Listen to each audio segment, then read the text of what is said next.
بالله من شرور أنفسنا ومن سيئات أعمالنا من يهده الله فلا مضل له ومن يضلل فلا هادي له وأشهد أن لا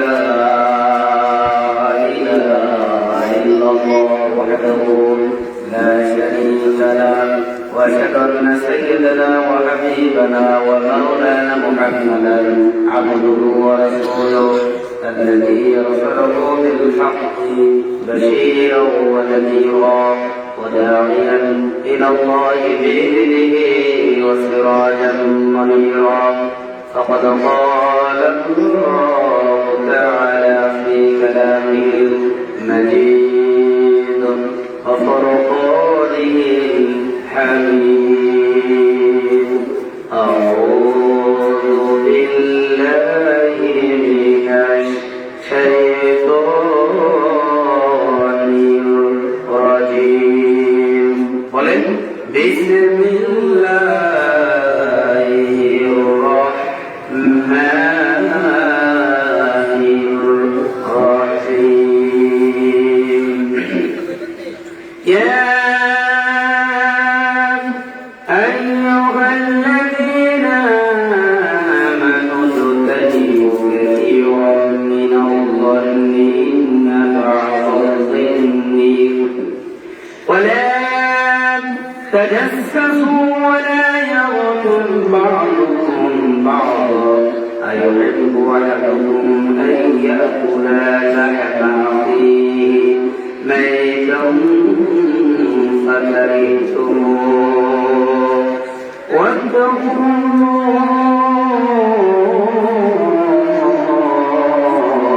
الله إن الله تواب رحيم أقول الله تعالى ما ينفق من قول إلا لديه رقيب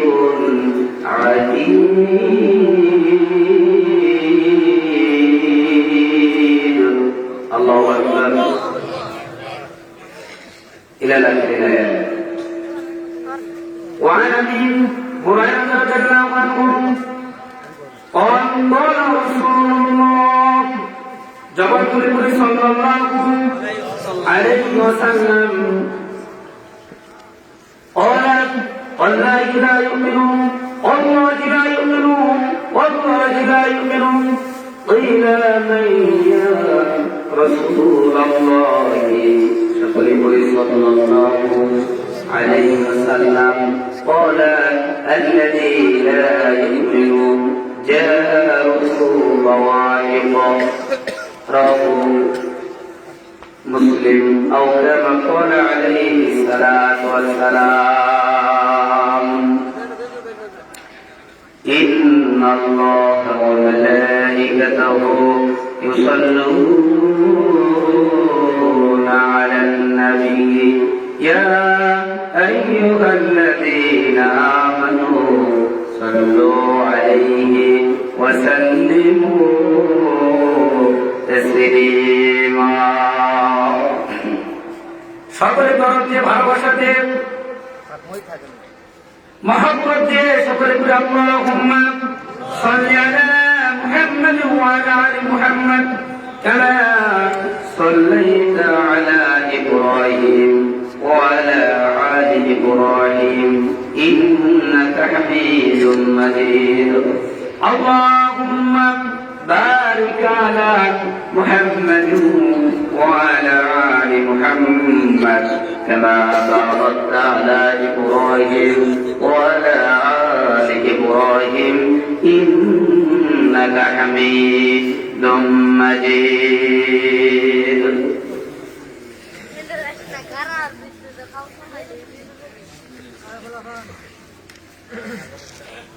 মধ্য আন্দারিয়াপাড়া আকন্দবাড়ি আল ফালাহ মসজিদের সামনে প্রথম বার্ষিক মাহফিলের সম্মানিত সুযোগ্য সভাপতি হযরত মাওলানা মোহাম্মদ কারিমউদ্দিন সাহেব হাফিজাহুল্লাহ হায়াতুল বাসিয়াতে তুলে কামনা করি আল্লাহ তাআলা যেন দান করেন, বলি আমিন। সহসভাপতি মুরব্বী মোহাম্মদ ওমর ফারুক ইশারি, আল্লাহ তাকে কবুল করুন, আমিন। প্রধান অতিথি নূর মোহাম্মদ ইদ্রিস আকন্দ, সভাপতি ও প্রতিষ্ঠাতা আল ফালাহ মসজিদ, আল্লাহ তাআলা তাকে কবুল করুন, আমিন। আজকের মাহফিলের প্রধান বক্তা, প্রধান আকর্ষণ, সারা বাংলাদেশের আলোর সৃষ্টিকারী, বিশিষ্ট ইসলামিক চিন্তাবিদ, মুফাসসিরে কোরআন এবং বিশিষ্ট শিক্ষাবিদ, হাজার হাজার আলিমুল উস্তাদ, উস্তাদুল আসাতিজা, আমাদের সকলেরই শ্রদ্ধাভাজন প্রিয় শাইখ মাওলানা ডক্টর আহমদুল্লাহ তিরশালী হাফিজাহুল্লাহ হায়াতুত তৈয়বাকে তুলে কামনা করি, আল্লাহ তুমি দান করো, আমিন। ইতিপূর্বে আলোচনা করেছেন শাইখ হাফেজ মোহাম্মদ আব্দুল কাদের বিন রমজান আলী, আল্লাহ তাআলা ভাইজানকে কবুল করুন, বলি আমিন। আর আলোচনা করেছেন শাইখ মাওলানা মোহাম্মদ হুসাইন আহমেদ বাবু, আল্লাহ তাআলা তাকে কবুল করুন, আমিন। সম্মানিত উপস্থিতি, আমি আপনাদের সামনে কোরআন এবং সুন্নাহর আলোকে গুরুত্বপূর্ণ তথ্যবহল আলোচনা করব। আলোচনার বিষয় আমাকে আগে বলে দেওয়া হয়েছে, কয়েকটা বিষয়ের কথা বলা হয়েছে, যেমন সালাতের কথা বলা হয়েছে, গীবতের কথা বলা হয়েছে। তো আমি সংক্ষিপ্তভাবে বলার চেষ্টা করব। মুসলিম হয়ে জাহান্নামে যাবে যারা, তাদের মধ্যে অন্যতম উল্লেখযোগ্য হলো যারা গীবত করে, পরনিন্দা করে, চুগলি করে, ওই চার দোকানে বসে 3 কাপ 4 কাপ চা খায় আর পাইকারি করে আরব মুসলিমের মান সম্মান সম্ভ্রম গীবত করার মাধ্যমে মানে তার সম্মান হানি করে।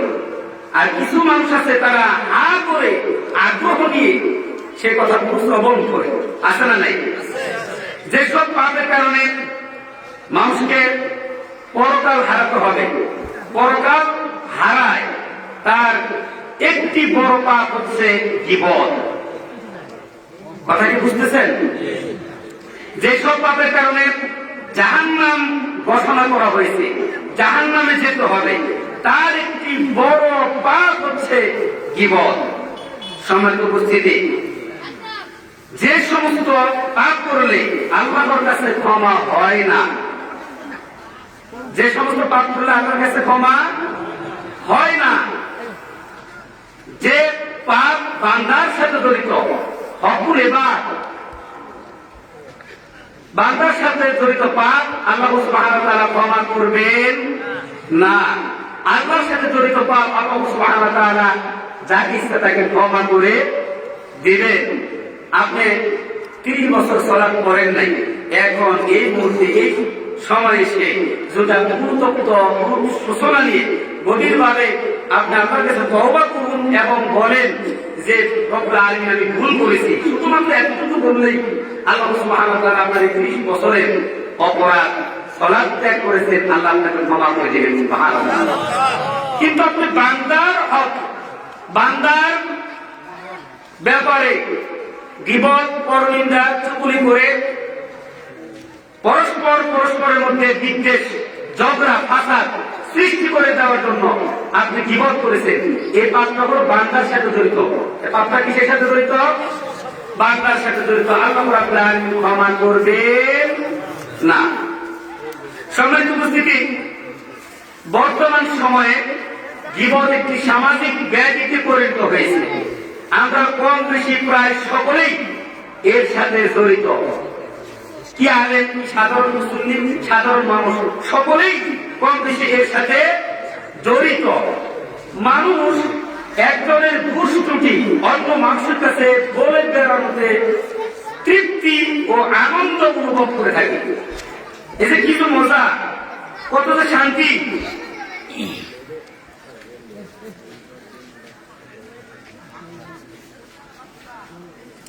কথা ঠিক কিনা কোন? তৃপ্তি সহকারে, আনন্দ সহকারে তারা আগ্রহ নিয়ে একজনের দুষ্টি আরেকজন বলে, সেগুলো মানুষ শুনে। এজন্য আমি বলতেছি যে মানুষ একজনের দুষ্টচিত অন্য ব্যক্তি যখন বলে তখন তৃপ্তি সহকারে আনন্দ নিয়ে শুনে, ঠিক কিনা কথা? অথচ গীবত এমন একটি বদ অভ্যাস যা গোটা সংস্কৃতি ধ্বংস করে দেয়। গীবত এমন এক নেশার বস্তু, এটা একটা নেশা। এটা কি নেশা?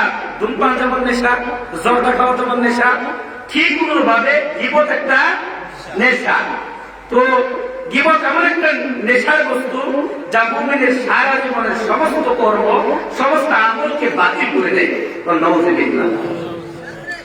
গীবত জঘন্যতম অপরাধ। গীবত মৃত ভাইয়ের পুস্তক খাওয়ার সমান অপরাধী অপরাধ। নাউযুবিল্লাহ। শুধু কি তাই? এর জন্য আমাদের সবাইকে গীবত, পরনিন্দা, চুগলি থেকে বিরত থাকতে হবে, বিরত হতে হবে। ইসলামী শরীয়তের দৃষ্টিতে গীবত করা এবং তা শ্রবণ করা উভয়টি কি হারাম। উভয়টি কি হারাম। স্বয়ং আল্লাহ সুবহানাহু ওয়া তাআলা গীবতকে নিষিদ্ধ ঘোষণা করেছেন এবং এটাকে মৃত ভাইয়ের পুস্তক হওয়ার সাথে তুলনা করেছেন। আল্লাহ রাব্বুল আলামিন কোরআন কারীমের মধ্যে বলেন, গীবত করার পূর্বে মানুষকে ধারণা করে, ধারণার ভিত্তিতে গীবতের জন্ম। কথা বলেন ঠিক কিনা? সুতরাং ধারণা করার কতটুকু জানি, কতটুকু যুক্তিসঙ্গত, আল্লাহ রাব্বুল আলামিন কোরআন কারীমের 49 নম্বর সূরার নাম সূরাতুল হুজুরাতের 12 নম্বর আয়াতে কারিমা বলে দেখবেন, আল্লাহ সুবহানাহু ওয়া তাআলা বলেন, ইয়া আইয়ুহাল্লাযীনা আমানু ইজতানিবু কাসীরাম মিনাল-যন্নি ইন্না বা'দাল-যন্নি ইথম ولا تجسسوا ولا يغتب بعضكم بعضا أيحب أحدكم أن يأكل لحم أخيه ميتا فكرهتموه واتقوا الله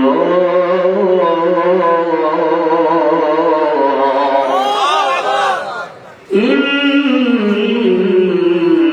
الله تواب রহিম।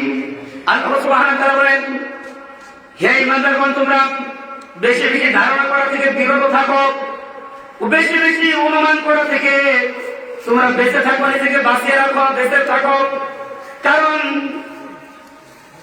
অনেক ধারণাই মিথ্যা। আল্লাহ বলেন, ওকে বিশ্বাসী করো, ওকে ঈমানদারগণ, তোমরা বেশি বেশি ধারণা করা থেকে বিরত থাকো, বিরত থাকো। কারণ অধিকাংশ ধারণায় হলো মিথ্যা, অধিকাংশ ধারণায় হলো পাপ। কথা বলেন ঠিক কিনা? ইসমুন মানে পাপ, বড় পাপ। আল্লাহ বলেন, এবং তোমরা একে অপরের গোপন বিষয় অনুসন্ধান করিও না, তালাশ করিও না, একে অপরের গোপন বিষয় খুঁজিও না।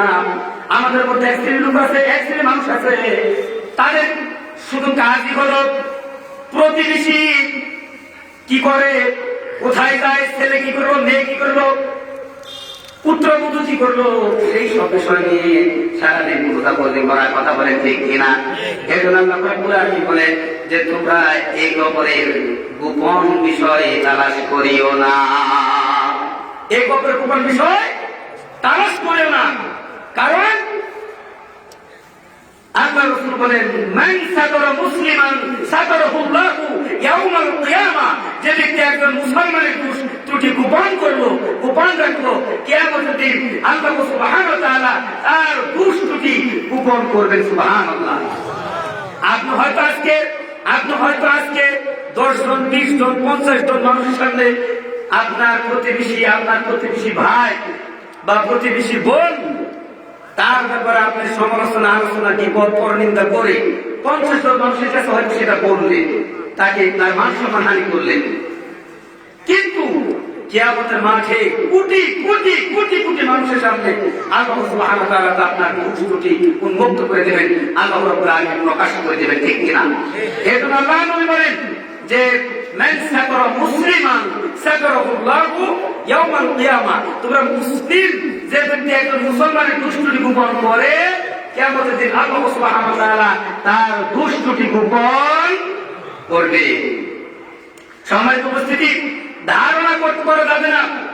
এই জন্য আল্লাহ বলেন, যখন তোমরা সফরে থাকবে, 3 ব্যক্তি যখন সফরে যাবে, 2 ব্যক্তি মিলে তৃতীয় ব্যক্তিকে রেখে 2 ব্যক্তি মিলে কোনো কথা বলিও না, তাহলে তৃতীয় ব্যক্তি ধারণাই করে যাবে, সে মনে মনে ভাববে আমার কথাই সম্ভবত কিছু একটা বলবো, ঠিক কিনা? এই যে ধারণা ছেড়ে দিলে তোমরা 2 জন মিলে, এর জন্য 3 ব্যক্তি যখন সফরে থাকবে, 2 ব্যক্তি মিলে কোনো গোপন সলা পরামর্শ করা যাবে না। কারণ আল্লাহ নবী বলেন, ধারণাই মিথ্যা। ধারণা কি? পৃথিবীর মধ্যে সবচেয়ে 3টি বড় পাপ। পৃথিবীর মধ্যে সবচেয়ে বড় পাপ হলো 3টি। তার মধ্যে 1 শিরিক করা, 1 নম্বর কি? 2 পিতামাতার অবাধ্য হওয়া, আর 3 নম্বর হলো মিথ্যা কথা বলা। আল্লাহ নবী মুহাম্মদ সাল্লাল্লাহু আলাইহি সাল্লাম বলেন, এই হাদিসে বলেন, ধারণাই হলো মিথ্যা। ধারণাই কি? ধারণাই কি? মিথ্যা। সম্মানিত উপস্থিতি, সুতরাং তার ব্যাপারে ধারণা করে কোনো কথা বলা যাবে না। জীবন কি? আবু হুরায়রা রাদিয়াল্লাহু আনহু থেকে বর্ণিত, তিনি বলেন, একদা রাসূলুল্লাহ সাল্লাল্লাহু আলাইহি সাল্লাম উপস্থিত সাহাবীদেরকে জিজ্ঞাসা করলেন, তোমরা কি জানো, তোমরা কি বলতে পারবে গীবত কি? সাহাবারা উত্তরে বললেন, আল্লাহ এবং তার রাসূলই ভালো জানেন। রাসূলুল্লাহ সাল্লাল্লাহু আলাইহি ওয়াসাল্লাম বললেন, গীবত হলো তোমার ভাইয়ের ব্যাপারে তার অবর্তমানে সমালোচনা করা, আলোচনা বা সমালোচনা করা, যা সে পছন্দ করে না। প্রশ্ন করা হলো, হে আল্লাহর রাসূল সাল্লাল্লাহু আলাইহি সাল্লাম, আমি যদি আমার ভাইয়ের ব্যাপারে যা আলোচনা সমালোচনা করলাম, যদি তার মধ্যে তার বিদ্যমান থাকে, যদি তার মধ্যে সেটা থেকে থাকে, তাহলে কি সেটাও গীবত হবে?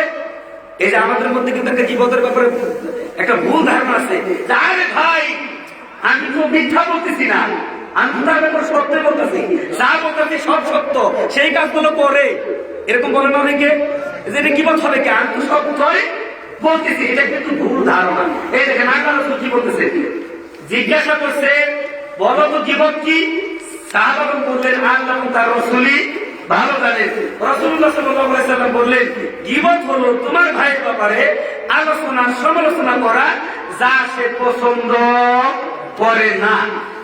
জিজ্ঞাসা করা হলো, সাহাবারা বললেন, হে আল্লাহর রাসূল, আমি আমার ভাইয়ের ব্যাপারে যা আলোচনা সমালোচনা করলাম, যদি তার মধ্যে তার বিদ্যমান থাকে, তাহলে কি সেটাও গীবত হবে? আল্লাহর নবী মুহাম্মদ সাল্লাল্লাহু আলাইহি সাল্লাম বললেন, তুমি যা বললে তা যদি তোমার ভাইয়ের মধ্যে থেকে থাকে, তাহলে তুমি সেটা গীবত করলে। কি করলে? কি করলে? গীবত করলে। আর তুমি যা বললে তা যদি তোমার ভাই না করে থাকে, তাহলে তুমি তার ব্যাপারে তুহমত দিলে, অথবা মিথ্যা, তার ব্যাপারে মিথ্যা তুহমত দিলে। তাহলে গীবত কি জিনিস? গীবত যা আপনি বলতেছেন ওটাই সে করতেছে। সুতরাং এটা বলার কোন সুযোগ নাই যে আমি যা বলতেছি সেটা কোনো পরে গীবত হবে কেন? এর নামে তো গীবত। আর যদি সেটা সে নাই করে, তাহলে সেটা তো গীবত বা সেটা মিথ্যা বললেন, ঠিক কিনা? আমার ভাইরা, অনেক হাদিস হযরতে আনাস বিন মালিক রাদিয়াল্লাহু আনহু থেকে বর্ণিত, তিনি বলেন, আরবের লোকেদের অভ্যাস ছিল, তারা যখন কোন সফরে যেতেন, সফরে গেলে একে অপরের খেদমত করতেন। সুতরাং আবু বকর, ওমর রাদিয়াল্লাহু আনহু সফরে বের হলেন, আল্লাহর রাসূল সফরে বের হয়েছেন, তার সঙ্গে অন্যান্য সাহাবারা সফরে বের হয়েছেন। আবু বকর ওমর রাদিয়াল্লাহু আনহুর সাথে একজন ব্যক্তি ছিলেন, যিনি তাদের খেদমত করতেন। হযরত আবু বকর রাদিয়াল্লাহু আনহু, ওমর রাদিয়াল্লাহু আনহু ঘুমে চলে গেলেন। ঘুম থেকে জাগ্রত হয়ে দেখেন তাদের যিনি খেদমত করতেন, ওই লোকটি তাদের জন্য কোনো রান্না বান্না করেন নাই, তিনি ঘুমে আছেন। কিসে আছেন? ঘুমে আছেন। হযরত আবু বকর এবং ওমর উভয়ের সাথে পরস্পরের সাথে বলা বলি করতে লাগলো যে, একটু দেখা যায় তোমাদের নবী সাল্লাল্লাহু আলাইহি সাল্লামের মতো ঘুমায়, অথবা বাড়িতে ঘুমানোর মতো ঘুমায়, অনেক ঘুমায়, লোকটা বহুত ঘুমায়, অনেক ঘুমায়। হাদিসটা সিলসিলা সহিহা 2608 নম্বর হাদিস। সুতরাং তারা শুধু এতটুকু বলেছে, ভালো করে কথাটা শুনেন, এত অনেক ঘুমায়, বাড়িতে ঘুমানোর মতো ঘুমায়, অথবা নবী সাল্লাল্লাহু আলাইহি সাল্লামের ঘুমানোর ন্যায় ঘুমায়। যেমন আসলে বলে বাপ খান যেন উনি চেয়ারম্যান সাহেব এরকম বলে কষ্ট করে, তো এরকম আমল একে অপরকে বলতেছে। এ তো দেখা যায় তোমাদের নবী সাল্লাল্লাহু আলাইহি সাল্লামের মতো ঘুমায়, একটু উপহাস করে টিটকারি মেরে কথাটা বলেছে। উবাই তাকে ডেকে তুললেন, বললেন যাও রাসূলুল্লাহ সাল্লাল্লাহু আলাইহি সাল্লামের খেদমতে হাজির হও। রাসূলুল্লাহ সাল্লাল্লাহু আলাইহি সাল্লামের কাছে আগমন করে আমাদের সালাম করবে এবং বলবে যে আবু বকর ওমর রাদিয়াল্লাহু আনহু আমাকে পাঠিয়েছে আল্লাহ রাসূল আপনার কাছে। সুতরাং হে আল্লাহর রাসূল, আবু বকর ওমর একটু তরকারি চেয়েছে। কি চেয়েছে? তরকারি। কি চেয়েছে? আমরা কথা কি শুনতেছেন? কথা কি বুঝতেছেন? ওই ব্যক্তি রাসূলুল্লাহ সাল্লাল্লাহু আলাইহি সাল্লামের নিকটে গমন করে তার দরবারে উপস্থিত হয়ে বললেন, হে আল্লাহর রাসূল সাল্লাল্লাহু আলাইহি সাল্লাম, আবু বকর ওমর রাদিয়াল্লাহু আনহু সালাম দিয়েছে, আমাকে পাঠিয়ে দিয়েছে, একটু তরকারি চেয়েছে, তরকারি লাগবে। আল্লাহ রাসূল সাল্লাল্লাহু আলাইহি সাল্লাম বললেন, যাও তুমি পুনরায় তাদের কাছে ফিরে দাও এবং তাদেরকে গিয়ে বলো আমার সালাম বলো এবং তাদেরকে বলে দাও তারা তরকারি খেয়ে নিয়েছে। কি খেয়ে নিয়েছে? তরকারি খেয়ে নিয়েছে। এই ব্যক্তি রাসূলের দরবার থেকে, রাসূলের নিকট থেকে আবু বকর ওমর রাদিয়াল্লাহু আনহুর কাছে চলে গেলেন, বললেন, তাদের নিকটে গিয়ে বললেন, আল্লাহর রাসূল আপনাদেরকে সালাম বলেছে এবং আমাকে বলতে বলেছে আপনারা নাকি তরকারি খেয়ে নিয়েছেন। আবু বকর ওমর রাদিয়াল্লাহু আনহু শুনে অবাক হতভম্ব হয়ে তারা ভয় পেয়ে গেলেন, একটু সন্তুষ্ট হয়ে তারা বললেন, আল্লাহ রাসূল কি কথা বলেছে? হ্যাঁ আল্লাহ রাসূল কথা বলেছে। দ্রুত দৌড়িয়ে তারা রাসূলুল্লাহ সাল্লাল্লাহু আলাইহি সাল্লামের কাছে আসলেন। আসসালামু আলাইকুম ওয়া রাহমাতুল্লাহ। হে আল্লাহর রাসূল, এই লোকটাকে পাঠালাম তরকারি নেওয়ার জন্য, আর আপনারা নাকি বলে দিয়েছেন আমরা নাকি তরকারি খেয়ে নিয়েছি। হে আল্লাহর রাসূল, আমরা কি আসলে তরকারি খেয়ে নিয়েছি? আল্লাহর রাসূল সাল্লাল্লাহু আলাইহি সাল্লাম বললেন, হ্যাঁ তোমাদের এই ভাইয়ের গোশত দিয়ে, তোমাদের এই ভাইয়ের গোশত দিয়ে, ওয়াল্লাহি আল্লাহর কসম, ওয়াল্লাহি আল্লাহর কসম, ওয়াল্লাহি আল্লাহর কসম, আমি তোমাদের দাঁতে তোমাদের এই ভাইয়ের গোশত দেখতে পাচ্ছি। আল্লাহু আকবার। সার দোকানে বসে বসে আর আপনাদের ভাই কিন্তু সংগ্রাম ক্ষমা করার কি বলেন, মান সম্মান হানি করেন, লজ্জা হয় আপনার? আপনি কেমন মুসলমান? আল্লাহ রাব্বুল আলামিন যেখানে বলেছেন, ইয়া আইয়ুহাল্লাযীনা আমানু তাজতানিবু কাসীরাম মিনাল যান্নি ইন্না বা'দা যান্নি ইসম ওয়া লা তাজাসসাসু ওয়া লা ইয়াগতাব বা'দুকুম বা'দা আইয়ুহিব্বু আহাদুকুম আইয়াকুলা লাহমা আখিহি মাইতান ফাকারিহতুমুহু ওয়াত্তাকুল্লাহ ইন্নাল্লাহা তাওয়াবুর রহিম। আল্লাহ বলেছেন, তোমরা একে অপরের গীবত করিও না, একে অপরের ব্যাপারে গোয়েন্দাগিরি করিও না, একে অপরের গোপন বিষয় তালাশ করিও না। 2 নম্বর, একে অপরের গীবত, চুগলখড়ি, পরনিন্দা করিও না। তোমাদের মধ্যে কি এমন কেউ আছে যে নিজের ভাইয়ের গোশত খেতে পছন্দ করে? কি আপনাদের মধ্যে কেউ আছে? মৃত ভাইয়ের গোশত খেতে পছন্দ করেন কে? হাত তুলে দেখান তো, এরকম কেউ আছে?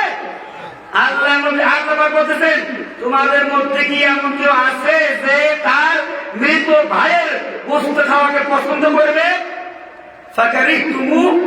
তোমরা যেটা অপছন্দ করো, তোমরা যেটা ঘৃণাই করো, তোমরা যেটাকে ঘৃণাই মনে করো। সুতরাং ওয়াত্তাকুল্লাহ, তোমরা এই ব্যাপারে আল্লাহকে ভয় করো। তার মানে কি, যদি করা হয়, পরনিন্দা চুগলি যদি করো, তাহলে তুমি তোমার ভাইয়ের গোশত খেলে, মৃত ভাইয়ের গোশত খেলে। নাউযুবিল্লাহ। ওয়াত্তাকুল্লাহ। আচ্ছা, ঠিক এই বিষয়ে, এই ব্যাপারে কাকে ভয় করো? আমার তো কাকে ভয় করো? আল্লাহকে ভয় করো। চেষ্টাটা তওবা কবুলকারী, আল্লাহকে তওবা করে কবুল করে থাকি। সম্মানিত উপস্থিতি, এটা হলো হকুল ইবাদ, বান্দার হক। আপনি কি জানেন আপনার এই যে গীবত পরনিন্দা চুগলখড়ি করার কারণে আপনার যত তাহাজ্জুদ, আপনার যত দান খয়রাত, আপনার যত হাজ, আপনার যত আমল আপনি অর্জন করেছেন, সমস্ত আমল গুলো দিয়ে পরিশোধ করতে হবে এই গীবতের অপরাধ। আল্লাহ নবী মুহাম্মদ সাল্লাল্লাহু আলাইহি সাল্লাম প্রশ্ন করলেন, তোমরা কি জানো তোমাদের মধ্যে গরীবকে, তোমাদের মধ্যে নিঃস্বকে? সাহাবারা বললেন, হে আল্লাহর রাসূল সাল্লাল্লাহু আলাইহি সাল্লাম, আমাদের মধ্যে সবচেয়ে গরীব, সবচেয়ে নিঃস্ব হলো ওই ব্যক্তি যার টাকা পয়সা, বাড়ি গাড়ি, অর্থ সম্পদ নেই, হতদরিদ্র। এই ব্যক্তি তো সবচেয়ে গরীব। আল্লাহ রাসূল বলেন, না না, তোমরা বুঝতেই পারো নাই, এই ব্যক্তি তো গরীব না। তোমাদের মধ্যে সবচেয়ে অসহায়, সবচেয়ে দরিদ্র, সবচেয়ে গরীব হলো ওই ব্যক্তি যে কিয়ামতের মাঠে বুড়ি বুড়ি আমল নিয়ে আল্লাহর সামনে উপস্থিত হবে। পরক্ষণেই তার বিরুদ্ধে মামলা দায়ের করবে। একজন বলবে, রব্বুল আলামিন আমার সম্পদ গ্রাস করেছে। আরেকজন বলবে, রব্বুল আলামিন আমি তার শরীক ছিলাম, আমি ওয়ারিস পেতাম, প্রাপ্য সম্পদ থেকে আমাকে বঞ্চিত করেছে, ওয়ারিসকে ঠকাইছে। আরেকজন বলবে, রব্বুল আলামিন এই বেটা আমার ব্যাপারে মিথ্যা তহমত দিয়েছে, আমার গীবত পরনিন্দা চুগলখড়ি করে আমার ইজ্জত সম্ভ্রমকে নষ্ট করেছে। এইভাবে করে এক একজন এক একটা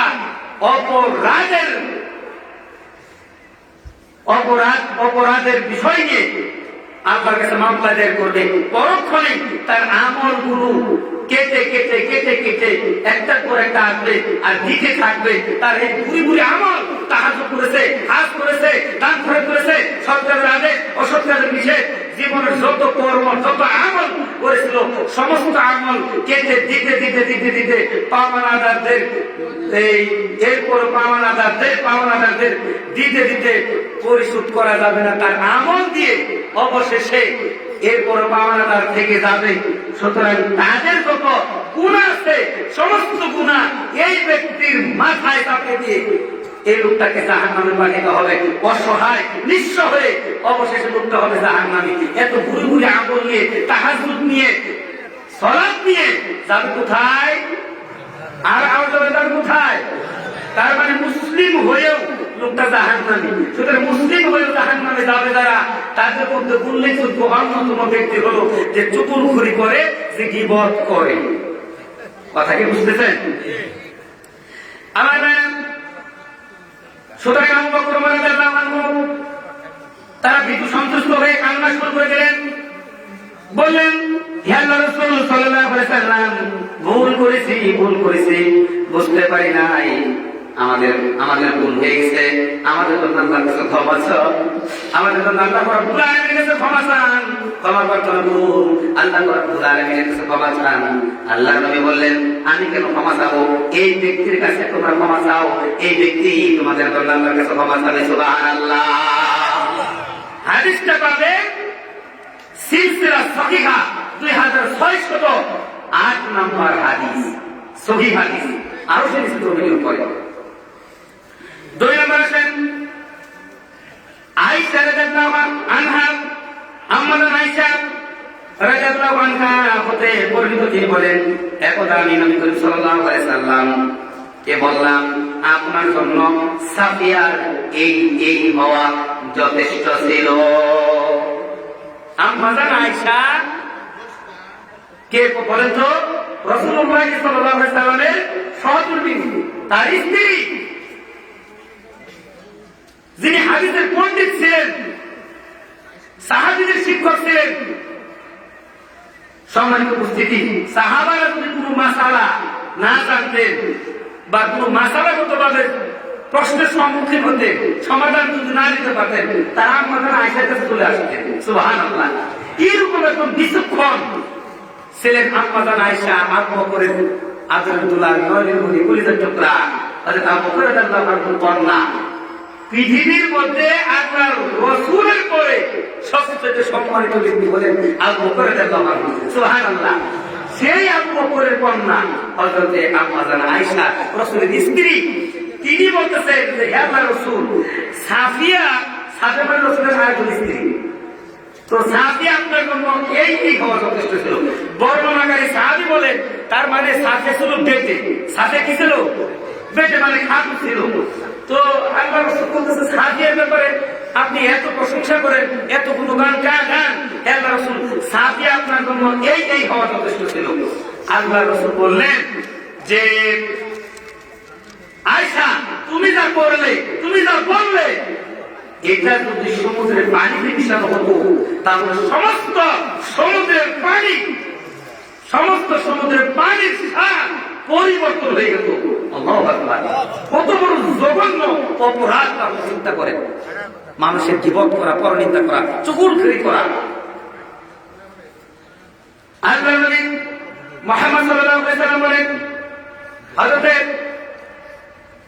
আনাস রাদিয়াল্লাহু আনহু বর্ণিত তিনি বলেন, রাসূলুল্লাহ সাল্লাল্লাহু আলাইহি ওয়াসাল্লাম বলেন, আমাকে যখন মিরাজে নিয়ে যাওয়া হলো, যাওয়ার সময় এমন কিছু লোকদের বাড়িতে আমি অতিক্রম করলাম যাদের হাতগুলো তামা দিয়ে তৈরি করার, নখগুলো তামার, বড় বড় নখ, তামার নখ। কিসের নখ? তামার নখ। নিজের মুখে, গালে এইভাবে করে নিজেই থাবা মারছে, বুকে থাবা মারছে, গালে থাবা মারছে, মুখে থাবা মারছে এবং ক্ষত বিক্ষত হয়ে যাচ্ছে। আল্লাহ নবী সাল্লাল্লাহু আলাইহি ওয়াসাল্লাম এমন নির্মমতা দেখে আল্লাহ নবী সাল্লাল্লাহু আলাইহি ওয়াসাল্লাম বলেন, জিবরিলকে বললেন, জিবরিল, এগুলো কারা? এদের কি অপরাধ, কি অন্যায়, কি অপরাধের কারণে এরকম শাস্তি হচ্ছে? নিজেরাই নিজেদের মুখে থাবা মারছে। আল্লাহ নবী মুহাম্মদ সাল্লাল্লাহু আলাইহি ওয়াসাল্লামকে জানানো হলো, হে আল্লাহর রাসূল সাল্লাল্লাহু আলাইহি ওয়াসাল্লাম, এগুলো হলো আপনার এই উম্মত যারা মানুষের গীবত করত, চুগলখড়ি করত, পরনিন্দা করত এবং আপনার ব্যাপারে এবং তারা মানুষের সম্ভ্রম, ইজ্জত, সম্মান হানি করতে পারে। নাউযুবিল্লাহ। সম্মানিত উপস্থিতি, কি মনে করে নিজেকে গীবত করে তো কত মজা, ঠিক কিনা? অথচ গীবতকারী কিয়ামতের মাঠে যাবে কোথায়? জাহান্নামে যাবে। সম্মানিত উপস্থিতি, অনেক কথা, আসলে আমার সময় কম। সম্মানিত উপস্থিতি, তো এই গীবত, পরনিন্দা, চুগলখড়ি এগুলো আসে শুধুমাত্র হিংসা বিদ্বেষ করার কারণে, ঠিক কিনা? হিংসা বিদ্বেষ পরিহার করে সবার সাথে ভ্রাতৃত্ব সুলভ সম্পর্ক বজায় রাখার ফজিলত অসামান্য। এই নিন্দনীয় স্বভাব পরিহার করে সবার সাথে ভ্রাতৃত্ব, সবার সাথে উদার মানসিকতার অধিকারী হতে পারলে পরকালে জান্নাত পাওয়া যাবে ইনশাআল্লাহ। তাহলে হিংসা বিদ্বেষ পরিহার করতে হবে, ঠিক কিনা? এই পর্বে একটা হাদিস বলি। হযরত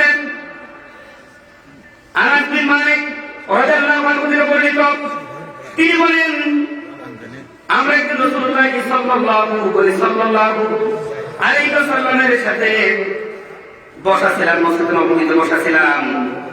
তিনি বললেন, এখনই এই গিরিপথে তোমাদের ব্যাপারে একজন জান্নাতি ব্যক্তি আগমন ঘটবে।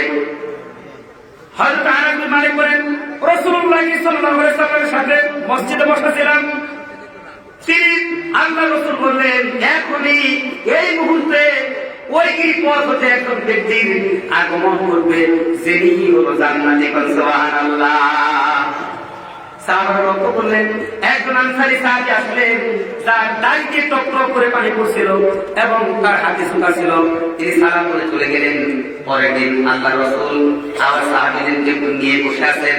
ঠিক এই মুহূর্তে আল্লাহর নবী মুহাম্মদ সাল্লাল্লাহু আলাইহি ওয়াসাল্লাম একই কথা বললেন। তো সাহাবারা এই মুহূর্তে ওই গিরিপথ হতে একজন ব্যক্তির আগমন ঘটবে, যিনি জান্নাতি। সুবহানাল্লাহ। দ্বিতীয় দিনও দেখা গেল, গতকাল যে আনসারী ব্যক্তি এসেছে, ওই আনসারী ব্যক্তি তিনি এসেছে, তার দাড়ি দিয়ে প্রচুর পানি টক করে ধরছিল এবং তার হাতে বাম হাতে ছিল জুতা। এই জুতা নিয়ে তিনি সাহায্যের পাশে চলে গেলেন এবং সালাম বললেন, সালাম বলে চলে গেলেন। তৃতীয় দিন আল্লাহর নবী সাহাবীদেরকে নিয়ে বসে আছেন। বর্ণনাকারী সাহাবী আনাস বিন মালিক বলেন, তৃতীয় দিনও আল্লাহর নবী ঘোষণা করলেন, ও সাহাবারা, এই মুহূর্তে ওই গিরিপথে একজন ব্যক্তি আগমন করবে, যিনি হলো জান্নাতি। সুবহানাল্লাহ। সাহাবারা লক্ষ্য করে দেখলেন, প্রথম এবং দ্বিতীয় দিন যে ব্যক্তি যে আনসারী সাহাবী এসেছে, ওই আনসারী সাহাবী আজকে তৃতীয় দিনে এসেছে। একই অবস্থা, তার দাঁড়িয়ে পানি ছিল এবং হাতে সুতারি নিয়ে চলে গেলেন। 3 দিন ঘোষণা করলেন। কয় দিন? আর 3 দিনে আসলো এক ব্যক্তি। কয় ব্যক্তি? একজন আনসারী সাহাবী আসলো। তখন হযরতে আব্দুল্লাহ বিন আমর ইবনুল আস, আব্দুল্লাহ ইবনে আমর ইবনে আস রাদিয়াল্লাহু আনহু বলেন, আমি তার পিছু নিলাম, পিছু যেতে কিছু দূর যাওয়ার পরে ওই আনসারী সাহাবীকে কাছে গিয়ে নিকটে গিয়ে সালাম করলাম আর বললাম, ভাই, আমার পিতার সাথে আমার দ্বিমত হয়েছে, আমার পিতার সাথে আমার কিছু কথা হয়েছে, কথা কাটাকাটি হয়েছে, দ্বিমত পোষণ করেছি। আমি আমার পিতাকে বলেছি, অন্তত 3 দিন আমি তার কাছে থাকবো না, তার স্থানে আমি যাবো না, আমি তার সাথে দেখা করবো না, তার সঙ্গে সাক্ষাৎ করবো না, তার সামনে আমি উপস্থিত হবো না। সুতরাং এই 3 দিন আপনি যদি আপনার বাড়িতে আপনাকে মেহমান, আমাকে মেহমান হিসেবে ঘোষণা করেন, মেহমান হিসেবে আপনি যদি আমাকে গ্রহণ করেন, তাহলে 3 দিন আপনার কাছে আমি থাকতে চাই। এই সাহাবী বলল, কোনো সমস্যা নেই। এই আনসারী সাহাবী তার ব্যাপারে 3 দিন আল্লাহ রাসূল ঘোষণা করলেন, তিনি জান্নাতি। এই আনসারী সাহাবী বলতেন, কোনো সমস্যা নাই। আব্দুল্লাহ বিন আমর ইবনুল আস তিনি ওই আনসারী সাহাবীর সাথে চলে গেলেন বাড়িতে গিয়ে তার বাড়িতে থাকলেন। 3 দিন 3 রাত চলে গেল, কিন্তু তাকে রাতের বেলায় জেগে রাত জাগ্রত হয়ে অতিরিক্ত কোনো সালাত পড়তে দেখলেন না, অতিরিক্ত কোনো ইবাদত তাকে করতে দেখলেন না। কিন্তু যখনই তিনি ঘুম থেকে জাগ্রত হন এবং ভাষা পরিবর্তন করেন, তখনই তিনি তাসবিহ তাহলিল করেন। এতটুকুই যে আল্লাহ রাসূল বলেছেন, যে ব্যক্তি ঘুম থেকে জাগ্রত হয়ে গভীর রাতে ঘুম থেকে জাগ্রত হয়ে বলল, লা ইলাহা ইল্লাল্লাহু ওয়াহদাহু লা শারীকা লাহু লাহুল মুলকু ওয়া লাহুল হামদু ওয়া হুয়া আলা কুল্লি শাইইন কাদির, সুবহানাল্লাহ, আলহামদুলিল্লাহ, আল্লাহু আকবার, লা ইলাহা ইল্লাল্লাহু ওয়াহদাহু লা শারীকা লাহু লাহুল মুলকু ওয়া লাহুল হামদু ওয়া হুয়া আলা কুল্লি শাইইন কাদির। এরপর আল্লাহ নবী সাল্লাল্লাহু আলাইহি সাল্লাম বলেন, রাতে যখন তৃতীয়াংশ হয়ে যায়, তখন আমাদের প্রভু মহান আল্লাহ রাব্বুল আলামিন দুনিয়ার নিকটবর্তী প্রথম আসমানে নেমে আসেন। ইয়ানজিলু রাব্বুনা তাবারাকা ওয়া তাআলা কুল্লা লাইলাতিন ইলা সামাই দুনিয়া হিনা ইয়াবকা কুলুল লাইলিল আখিরি ইয়াকুলু মাইয়ুদঈনি আস্তাজিব লাহু মাইয়ুসআলনি ফাউতিয়াহু মাইয়ুস্তাগফিরনি ফাআগফির লাহু। আল্লাহ নবী মুহাম্মদ সাল্লাল্লাহু আলাইহি সাল্লাম বলেন, আবু হুরায়রা রাদিয়াল্লাহু আনহু বর্ণিত, তিনি বলেন, রাতে যখন তৃতীয়াংশ হয়ে যায়, তখন আমাদের প্রভু মহান আল্লাহ দুনিয়ার নিকটবর্তী প্রথম আসমানে নেমে এসে দুনিয়াবাসীদেরকে ডাকতে থাকেন এবং বলতে থাকেন, কিয়াস করে এই সময় আল্লাহ রাব্বুল আলামিনকে ডাকবে, আল্লাহ রাব্বুল আলামিন তার ডাকে সাড়া দিব। কিয়াস করে সময় আমার কাছে কিছু চাবে, আল্লাহ তাকে তার দান করবো। কিয়াস করে এই সময় নিজের গুনাহের কথা স্মরণ করে আমার কাছে ক্ষমা প্রার্থনা করবে, আমার কাছে ক্ষমা চাবে, আল্লাহ রাব্বুল আলামিন তাকে ক্ষমা করে দেব। সুবহানাল্লাহ। সম্মানিত উপস্থিতি, তো ওই সাহাবী আব্দুল্লাহ ইবনে আমর ইবনুল আস তিনি বলেন, 3 দিন 3 রাত যখন চলে গেল, আমি যখন তাকে অতিরিক্ত আমল করতে দেখলাম না, আমার কাছে খুবই তুচ্ছ মনে হলো। তখন আমি চলে যাচ্ছি, যাওয়ার সময় বললাম ওই আনসারী সাহাবীকে, যে ভাই, আসলে আমি তোমাকে তো বলেছিলাম আমার পিতার সাথে আমার বিবাদ হয়েছে বা প্রতিজ্ঞা গ্রহণ করেছি 3 দিন আপনার সামনে আনবো না। আসলে এটা মিথ্যা কথা, আমার পিতার সাথে আমার কোনো দ্বিমত হয় নাই, কোনো কথা কাটাকাটি হয় নাই। তবে আমি 3 দিন আল্লাহর নবী মুহাম্মদ সাল্লাল্লাহু আলাইহি সাল্লামের সাথে মসজিদে নববীতে বসেছিলাম। আর 3 দিন তিনি ঘোষণা করলেন, তিনি বললেন, এই মুহূর্তে এখন ওই গিরিপথ হতে একজন ব্যক্তির আগমন ঘটবে, যিনি জান্নাতি। আর 3 দিনই আল্লাহ রাসূল ঘোষণা করলেন, 3 দিনই আপনি আসলেন। সুবহানাল্লাহ। সুতরাং 3 দিন যখন আল্লাহ রাসূলের মুখে আল্লাহ রাসূল রসুলের জবানে এই ঘোষণা শুনলাম আপনার কথা, তখন আমি মনে মনে ভাবলাম আপনার সাথে 3 দিন 3 রাত আমাকে থাকতে হবে এবং আপনার আমল পর্যবেক্ষণ করতে হবে। আপনি এমন কি আমল করেন, এমন কি আমল আপনার আছে যার কারণে যার ফলে আল্লাহ রসুলের জবানের মর্যাদায় আপনি পৌঁছে গেছেন। সুবহানাল্লাহ। কিন্তু 3 দিন 3 রাত থাকলাম, অতিরিক্ত কোন আমল রাত থেকে আপনাকে আমি করতে দেখলাম না। এমন কি আমল করে এই সাল করে আনসারি বলে, ভাই তুমি যা দেখেছো এর অতিরিক্ত আমি কোনো আমল করি না। আব্দুল্লাহ ইবনে আমর ইবনে আস বলেন, যখন আমি চলে আসছিলাম তখন ওই সাহাবী আবার ডাক দিয়ে আমাকে বললেন, ভাই তুমি যা দেখেছো তাই করি হবে। তবে আমার হৃদয়ে কোন মুসলিমের প্রতি, কোন মুসলমানের প্রতি কোন বিদ্বেষ অনুভব করি না, কোন হিংসা পোষণ করি না। 1 নম্বর। 2 নম্বর, আল্লাহ রাব্বুল আলামিন যদি কাউকে কোনো কিছু দয়া করে, মায়া করে, করুণা করে কিছু দান করে, এই ব্যাপারে আমি কোনো হিংসা করি না। সুবহানাল্লাহ। এবার আব্দুল্লাহ ইবনে আমর ইবনে আস ডাক দিয়ে বলেন, এই আনসারী সাহাবীকে ডাক দিয়ে বলেন, ভাই এই গুণে গুণান্বিত হওয়ার কারণে তো রাসূলের জবানের মর্যাদা আপনি পৌঁছে গেছেন। সুবহানাল্লাহ। আর এই জিনিসটা তো আমরা পারি না। আমাদের ভিতরে মানুষের প্রতি বিদ্বেষ, হিংসা আছে না নাই? মুসলমানের জন্য হিংসা বিদ্বেষ পরিহার করতে হবে। হিংসা বিদ্বেষ পরিহার করলে আপনার মুসলমান আপনার ভিতরে কোন হিংসা করতে না থাকে, তারপরে কি কথা হবে না, পরনিন্দা হবে না, চুগলি হবে না। অনেক কথা ছিল আলোচনা আমার ভাইরা এলোমেলো হয়ে গেল, কারণ অত্যন্ত সংক্ষিপ্ত সময়। এরপর আবার কালেকশন দিয়ে দিল, হাতে কালেকশন ধরে দিয়েছে। সম্মানিত উপস্থিতি যাবো, আমি আমার আলোচনা এখানে সমাপ্ত করতেছি, সংযুক্ত করতেছি। সর্বশেষ মুসলমান একটি কথাই বলবো, আমার ভাইরা এই পৃথিবী ছেড়ে চলে যেতে হবে, তাদের এই কোনো কথা বলার আগে চিন্তা ভাবনা করে কথা বলতে হবে। আবু হুরায়রা রাদিয়াল্লাহু আনহু বর্ণিত তিনি বলেন, আল্লাহর নবী সাল্লাল্লাহু আলাইহি ওয়াসাল্লামকে জিজ্ঞাসা করা হলো, কোন জিনিস মানুষকে সবচেয়ে বেশি জান্নাতে ঢুকাবে? সুবহানাল্লাহ। কোন জিনিস সবচেয়ে বেশি মানুষকে জান্নাতে প্রবেশ করাবে?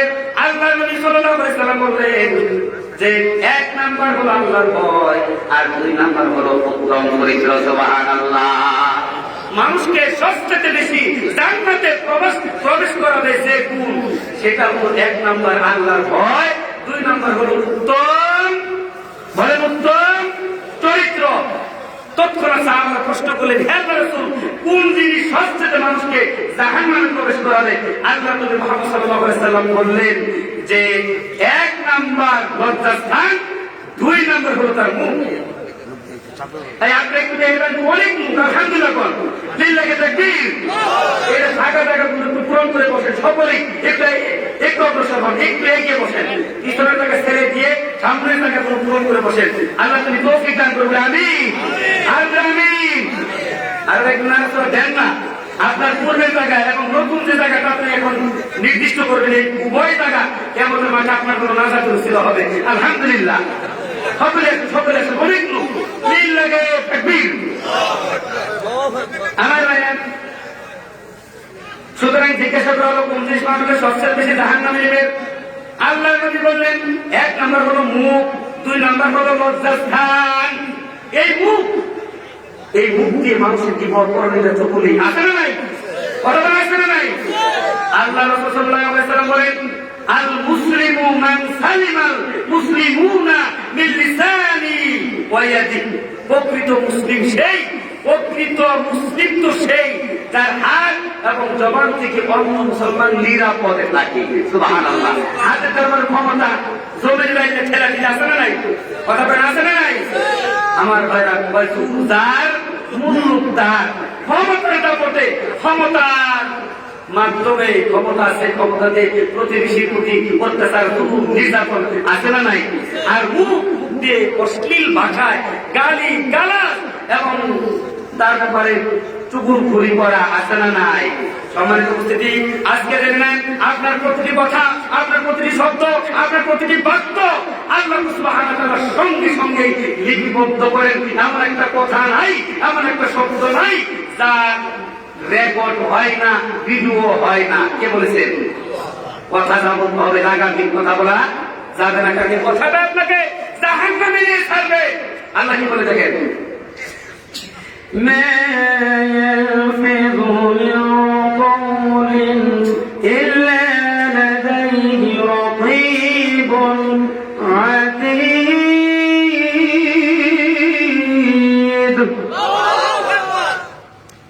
আল্লাহ বলতেছে মানুষ যে কথাই উচ্চারণ করে, মানুষ যে কথাই বলে, তৎক্ষণাৎ তৎপর প্রহরী তার নিকটেই নিযুক্ত রয়েছে, সেটা লিপিবদ্ধ করে ফেলা।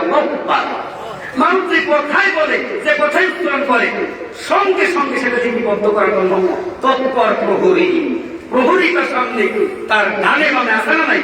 তারা কেনা وَإِنَّ عَلَيْكُمْ لَحَافِظِينَ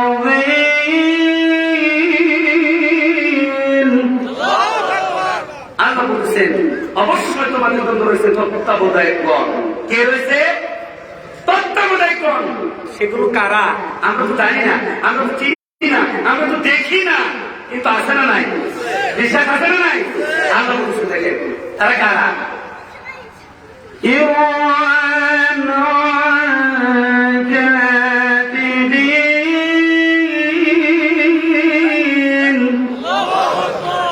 আল্লাহ বলছেন সম্মানিত লেখক, সম্মানিত সম্মানিত লেখক। মানুষ এই কথা বলে, মানুষ এই কথা উচ্চারণ করে, তৎক্ষণাৎ এই সম্মানিত লেখকগণ লিখে ফেলে, লিপিবদ্ধ করে। আমার ভাইরা, এই সম্মানিত লেখকগণ তারা আপনার ব্যাপারে কতটা অ্যাডভান্স, কতটা আপনার ব্যাপারে তারা অফিসার, কতটা আপনার ব্যাপারে আপডেট। তুমি পর্ণ ছবি দেখো, উলঙ্গ ছবি দেখো, ওই সম্মানিত মায়েরা আপনারা ওই লিপিবদ্ধ করেন, পরিণত করেন, চুপুলি করেন। আবার অনেক আছে নগ্ন ভাবে অশ্লীল আশ্বাস টাইপের জামা কাপড় পরে চলে। আবার অনেক আছে মাধ্যমে আমার তারা পর্ব ছবি দেখে, উলঙ্গ ছবি দেখে, অনেক কেউ জানে না, কেউ দেখবে না, কেউ বুঝবে না, মনে করে কথা বলে লিখবে না।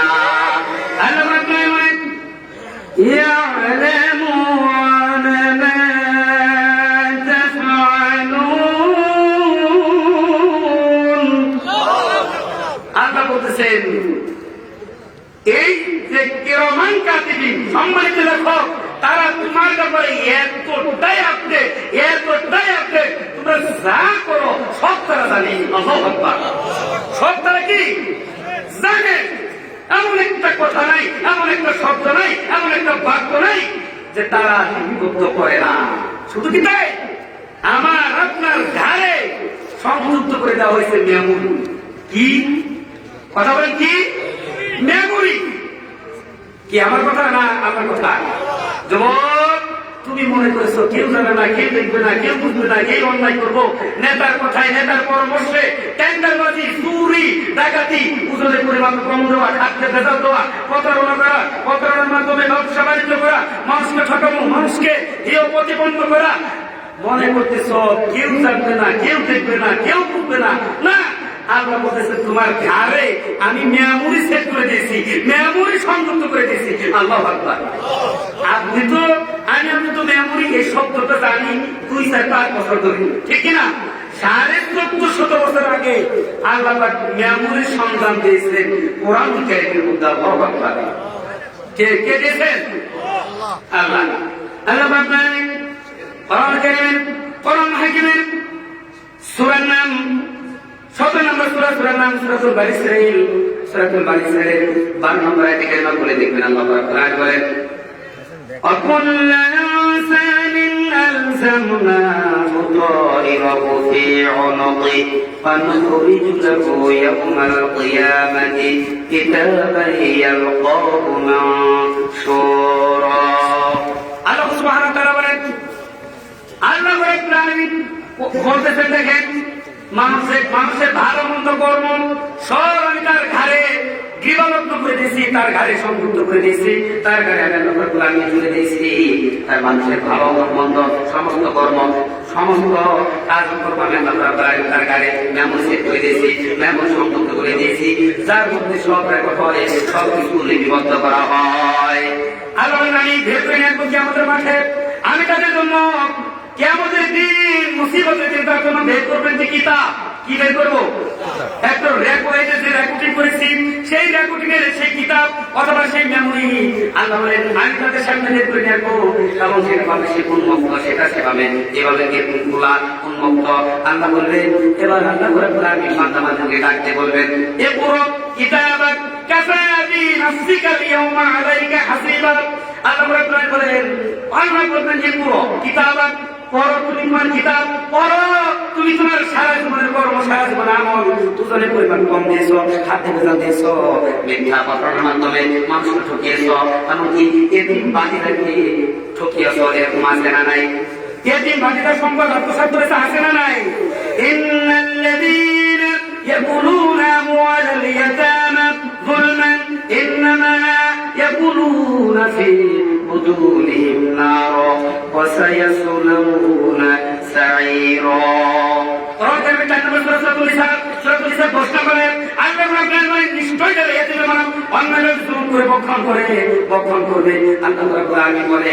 তাদের জন্য তাদের উদরে তাদের পেটে জাহান্নামের আগুন বক্ষণ করে, জাহান্নামের আগুন অগ্নি বক্ষণ করে। লোক নাউযুবিল্লাহ।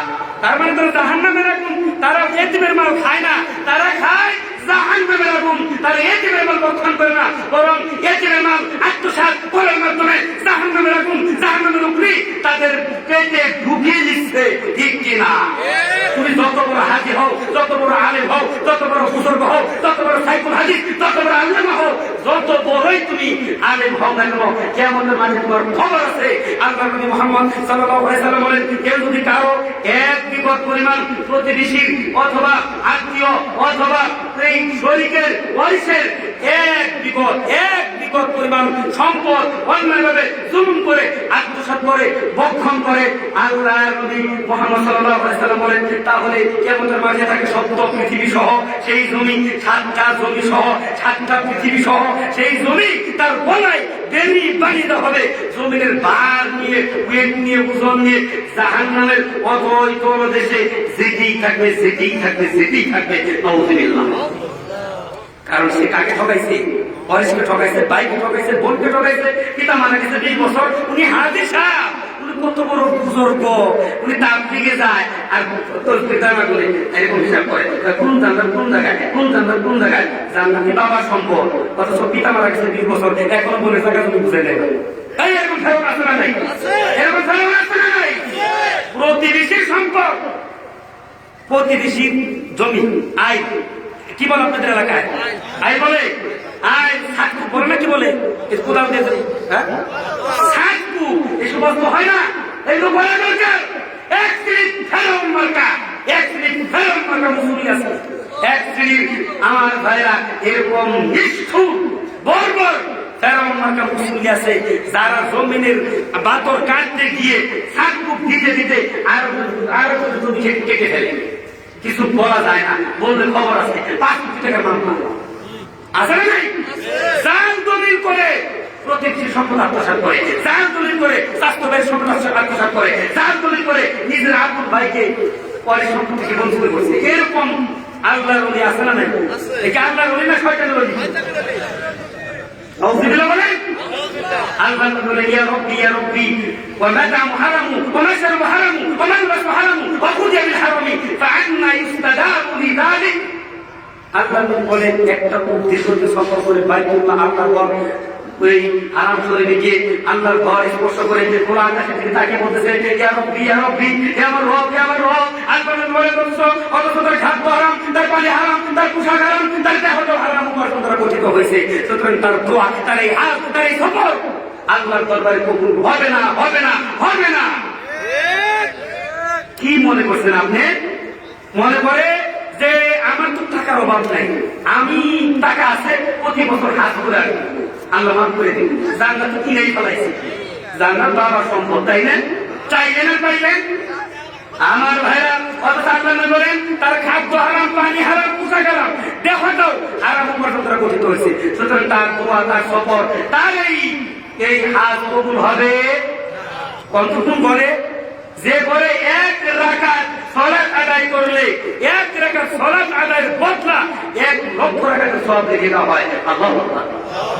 সেই ঘরে গিয়ে সলাত আদায় করে ওয়ারিসকে ঠকানোর কারণে, এতিম বাচ্চাকে ঠকানোর কারণে, প্রতিবেশীকে ঠকানোর কারণে, প্রতিবেশীর জমিনে আইলে ঠেলাঠেলি করার কারণে যদি সেই করে সলাত আদায় করে সলাত যদি আদায় না হয়, আল্লাহ সেটা কবুল না করেন, ওই সেজদা যদি আল্লাহ কবুল না করেন, আর বাংলাদেশে বসে তুমি প্রতিবেশীকে ঠকাইবা, বোনকে ঠকাইবা, ভাইকে ঠকাইবা, প্রতিবেশীর বদনাম করবে, ভাইয়ের বদনাম করবে, চুকুলখানি করবা, গীবত করবা, আর ওই যে কি বলে এই 30 সাল থেকে ফুলবাড়িয়া থেকে ময়মনসিংহ থেকে তাবলীগ করবার গেছে গাজীপুর, তাবলীগ করবার গেছে উনি ঢাকা, তাবলীগ করবার গেছে উনি সেই রংপুর, আর মনে মনে ভাবে জান্নাত আপনাদের কাছে দিয়েই কারণ এত সুজা যে করে 1 রাকাত সালাত আদায় করলেন সওয়াব বদলা হলে 1 লক্ষ টাকা সওয়াব, কয় লক্ষ?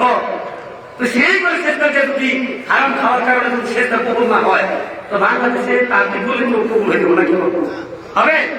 সম্মানিত উপস্থিতি, অনেক কথা ছিল, ওদিকে যাওয়ার আমার সময় নেই। সুতরাং গীবত, পরনিন্দা, চুগলি করা যাবে, কারণ প্রতিটি কথা, প্রতিটি শব্দ, প্রতিটি বাক্য লেখা হয়। এক সাহাবী এসে বললেন, আল্লাহর রাসূল, বাঁচার উপায় কি? জাহান্নাম থেকে বাঁচার উপায় কি? আল্লাহ নবী মুহাম্মদ সাল্লাল্লাহু আলাইহি ওয়াসাল্লাম বললেন, 1 বাড়িতে অবস্থান করবে, 2 মুখ বন্ধ রাখবে, মুখ বন্ধ, 3 নির্জনে নিরিবিলি আল্লাহর ভয়ে বেশি বেশি খাবো, নিজের গুনার কথা স্মরণ করবো। এই 3টা হলো বাঁচার উপায়। 1 বাড়িতে বিনা প্রয়োজনে বাড়ির বাইরে গেলেই, ওই 4 দোকানে গেলেই গীবতের যত ফ্যাক্টরি 4 দোকান, কতক্ষণ? এর জন্য বিনা প্রয়োজনে বাড়ির বাহিরে যাওয়া যাবে। স্ত্রীর সময় দেন, সন্তানকে সময় দেন। আপনার সন্তান যে বাদ হয়ে গেছে, আপনার ছেলে বাসায় এসে কত মাগরিবের সলাতের আগে সে আসলো না, তার খায়, আপনার টাকা শব্দ দাঁড়িয়ে, আপনি সলাতে দাঁড়িয়ে গেলেন, সলাৎ করছেন, আপনার ছেলে আসলো, সন্ন্যতে দাঁড়াবেন, এমন একটা ছেলে এসে উপস্থিত, আপনার কোনটা করুন? ওই সন্ন্যত করা না ছেলে কোথায় থেকে আসলো, কেন এত দেরি হলো, সেই জবাব চাওয়াটা ধরুন। হ্যাঁ, আপনি তো ব্যর্থ পিতা, কি বলবো? জন্ম দিলে কি পিতা হওয়া যায় নাকি?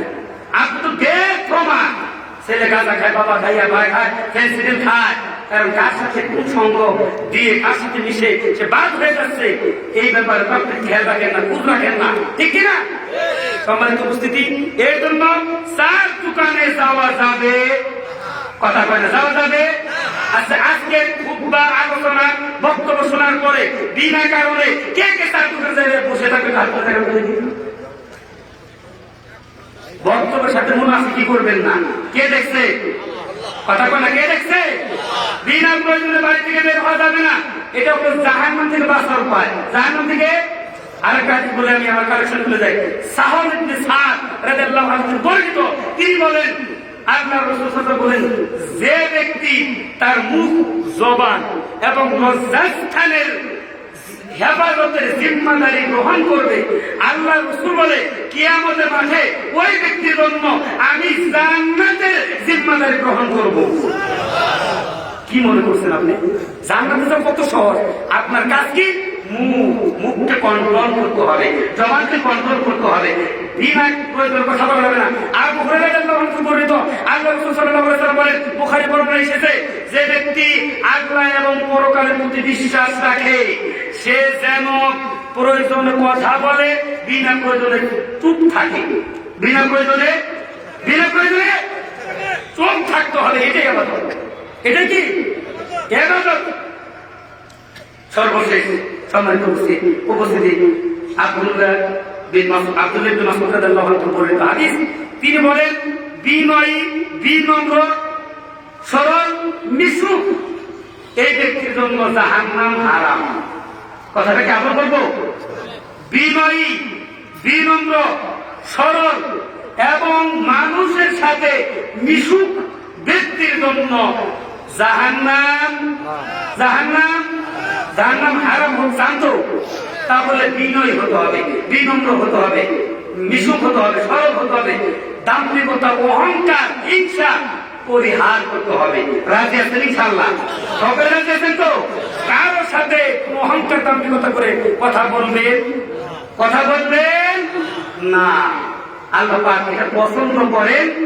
ওয়ালা তুসাইর خدك للناس ولا تمشي في الأرض مرحا إن الله لا يحب مختال فخور ولا تصير خدك للناس আল্লাহ বলেন তোমরা আমার কাছে দম্ভ অহংকার করে মানুষের দিক থেকে মুখ ফিরিয়ে নিয়ে তোমরা কথা বলিও না, দম্ভ অহংকার করে হেঁটো না। কথাটা কার? আল্লাহ বলেন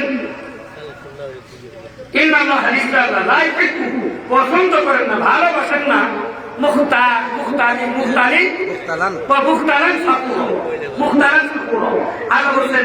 অহংকার দাম্ভিক ব্যক্তিকে আল্লাহ পছন্দ করেন না। তাফসীরে ইবনে কাসির আসছে এই মুখতার কাকে বলে? মুখতার যে নিজেই নিজেকে বড় কিছু মনে করে, আর ফাকুর যে নিজের কথা বড়াই করে গর্ব করে বলে বেড়ায় অন্যের কাছে। এই শ্রেণীর এই ধরনের আল্লাহর ওলি কত বেশি নিজের গর্ব নিজেই করে, ঠিক কিনা বলো? এই হল ফাকুর সম্মানিত পরিস্থিতি। সুতরাং এগুলো থেকে আমাদের বের হয়ে আসতে হবে। যার পরিমাণ সর্ষের দানা পরিমাণ যার করে অহংকার রয়েছে, আল্লাহ রয়েছে, তার জন্য জান্নাত হারাম, তার জন্য জান্নাত, তার জন্য জান্নাত। অহংকার করা যাবে? অহংকার কি করবেন? আল্লাহ আমাদের তৌফিক দান করবে। আমি আমার এই আলোচনা শুনতেছি, আলোচনা করতেছি, লক্ষ্য উদ্দেশ্য হলো আল্লাহ সন্তুষ্টি, ঠিক কিনা? এবং আল্লাহ সন্তুষ্টি নিয়ে জান্নাতে যাবো, এটাই তো আমাদের লক্ষ্য। মুমিনের লক্ষ্য উদ্দেশ্য হলো জান্নাত। মুমিনের লক্ষ্য উদ্দেশ্য কি? জান্নাত। কথা বলেন কি? জান্নাতে যেতে চান তো? কে কে জান্নাতে যেতে চান? এটা হাত তুলে আল্লাহকে দেখায়, আল্লাহ কবুল করো। হাদিস নামান وعن عثمان بن عفان رضي الله عنه قال سمعت النبي صلى الله عليه وسلم من بنى لله مسجدا بنى الله له مثله في الجنة। হযরত উসমান বিন আফফান থেকে হাদিস বর্ণিত, তিনি বলেন রাসূলুল্লাহ সকলে বলি রাসূলুল্লাহ সাল্লাল্লাহু আলাইহি ওয়াসাল্লাম তিনি বলেন যে ব্যক্তি দুনিয়াতে মসজিদের জন্য, মসজিদ নির্মাণের জন্য, মসজিদ করার জন্য, মসজিদ করার জন্য তার অর্থ দেয়, সম্পদ দেয়, টাকা পয়সা দেয়, আল্লাহ নবী মুহাম্মদ সাল্লাল্লাহু আলাইহি ওয়াসাল্লাম বলেন ওই ব্যক্তির জন্য সঙ্গে সঙ্গে আল্লাহ রাব্বুল আলামিন জান্নাতে ঘর নির্মাণ করেন। সুবহানাল্লাহ। যে ব্যক্তি মসজিদ বানায় আল্লাহ পাক সঙ্গে সঙ্গে তার জন্য জান্নাতে ঘর বানায়, ঘর নির্মাণ করে, ঘর বরাদ্দ করে দেন। সুবহানাল্লাহ। সকলে জান্নাতে যেতে চাইতো? কোন জান্নাতে যাবে? আল্লাহ বলেন লাহুম মা ইয়াশাউন ওয়া লাদাইনা মাযীদ। আল্লাহ বলেন জান্নাত এমন জান্নাতের মধ্যে প্রবেশ করা হবে যেখানে বান্দা যা চাবে তাই পাবে, যা চাবে তাই পাবে, সব তার ব্যবস্থা করা হয়েছে। সুবহানাল্লাহ। এমন একটা জান্নাতে আপনার কাছে প্রবেশ করা হবে। আমার ওই জান্নাতে যারা যেতে চান, এই যে একটা সুবর্ণ সুযোগ আল্লাহর মসজিদের জন্য। আমি বলবো যার যেভাবে সামান্য রয়েছে, সামান্য অনুযায়ী কেউ 5,000, কেউ 10,000, কেউ 1,000, এইভাবে করে 50টা লোক দাঁড়িয়ে দাঁড়িয়ে থাকেন। 50টা লোক 1,000 করে টাকা দেবেন। 50 জন দাঁড়ি চাই 1,000 করে টাকা। আমার ভাইরা মাত্র 50 জন লোক 1,000 করে টাকা দেবে আল্লাহর মসজিদের জন্য। কত টাকা কত চলে যায়? আমার ভাইরা যে দিন আনি দিন খায়, আমার ভাইরা যে ব্যক্তি পরিশ্রম করে, কঠোর পরিশ্রম করে, ওই ব্যক্তি ইচ্ছা করলে 1,000 করে টাকা দেওয়া কোনো ব্যাপার না। কথাকে কে না নগদে দেন অথবা বাকিতে দেন।